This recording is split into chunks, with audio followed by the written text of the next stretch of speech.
Good morning, my brothers and sisters. Welcome to episode number 90 in the book of the Gospel of John. Today's going to be about more cowbell. Now, you may remember back in the year 2000, Will Ferrell and Christopher Walken in the Saturday Night Live cast did this great skit called More Cowbell, and I refer you to it because I'll refer to it in the podcast here today. And we're in this context in John chapter 12, where Jesus is saying, hey, you don't always have me. I'm heading towards a crucifixion here. So Lazarus and Mary and Martha, they respond appropriately to that charge, and they have a party for him. So covering that party is, you won't always have access to me, so do the right thing. And Mary gets the light bulb that she's not going to always have Jesus with her, so she gives Jesus more cowbell. Don't waste the opportunity. Get on it. Get busy. You don't have all the days, but we do have today. To do what? To give Jesus more cowbell. So listen in here. This is to John chapter 12, where Mary is going to give Jesus more cowbell. Listen for it. 6 days before the Passover, Jesus therefore came to Bethany, where Lazarus was, whom Jesus had raised from the dead. So they gave him a dinner for him. Martha served. Lazarus was one of those reclining with him at table.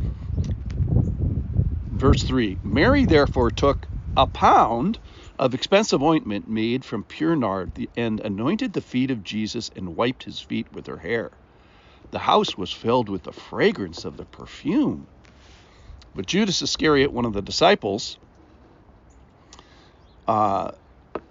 says, why was this ointment not sold for 300 denarii? So that's basically a year's wages, maybe $50,000, and given to the poor. Jesus said, leave her alone so that she may keep it for the day of my burial.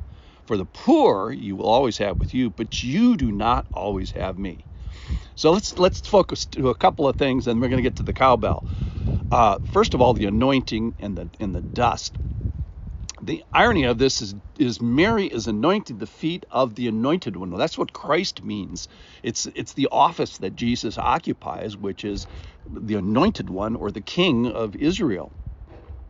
And you could identify the king by kind of following the oil trail that goes to his head and his throne. So Mary's anointing kind of serves as an identification. Where's the king? Oh, it's there. And then anointing the feet is of particular interest because the anatomical part of this is the feet were used to pound the pavement of the earthly soil of Jerusalem and Judea, where he was, and the dust is everywhere. And he's kind of saying, you guys are made of this stuff. You're made of dust, and I've come to enter into your dustiness. I've come to associate and humble myself to this dirty business of being a human being, and this anatomical anointing kind of highlights that association. All right, let's talk about more cowbell. So we learn that this anointing was one of pure nard. Now, this is generously provisioned, expensive and fragrant. It was so expensive that it gets attention and the criticism of the thief among them, who was Judas. And here's the question for you. I want you to think about this literally now.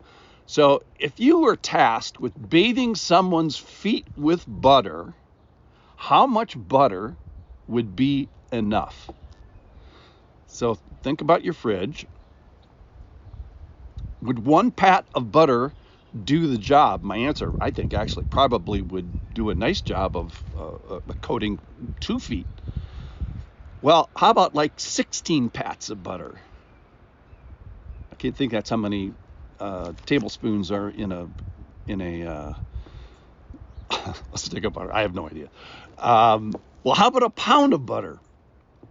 So in a scenario where probably 1 pat of butter would do the job, why would you use a pound? Well, if it's true worship, which I think is what Mary is doing, and commensurate appreciation for the Lord and making the most of the Lord, I think the answer is, how much butter is enough? How much nard is enough? Well, the answer is more.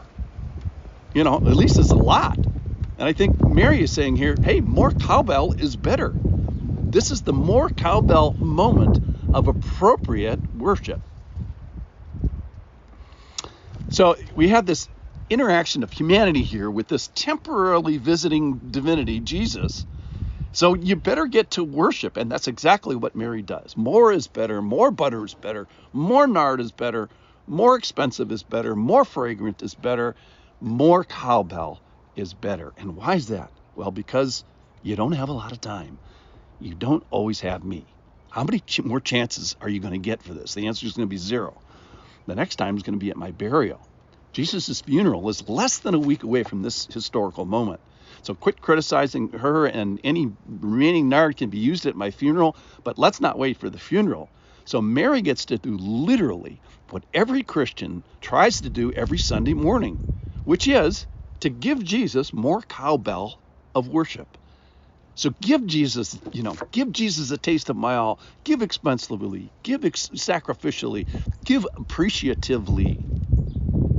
So one of our teaching points today is don't wait for your funeral to bang your cowbell for Jesus. Jesus' funeral is already passed. The only one we're waiting for is your funeral. So frankly, your funeral, it's too late to bang your cowbell for Jesus. There's a moment to decide for him, and at your funeral, that moment has passed. So celebrate him now, worshiping him now. Here's the beauty of this story, I think, is Mary has a moment of opportunity to give Jesus more cowbell, which is a chance to wildly and radically and expensively and publicly celebrate. And she takes that chance, and it turns out it's her last chance. She takes her last chance to give Jesus more cowbell. So what might it look like, your last chance? Well, more cowbell for Jesus will be probably public. It'll probably be humbling. It'll probably be on your knees. It might be embarrassingly risky. It'll be compelled by urgency of timing. It's going to be expensive, and it will be sacrificial. And it might be your last chance.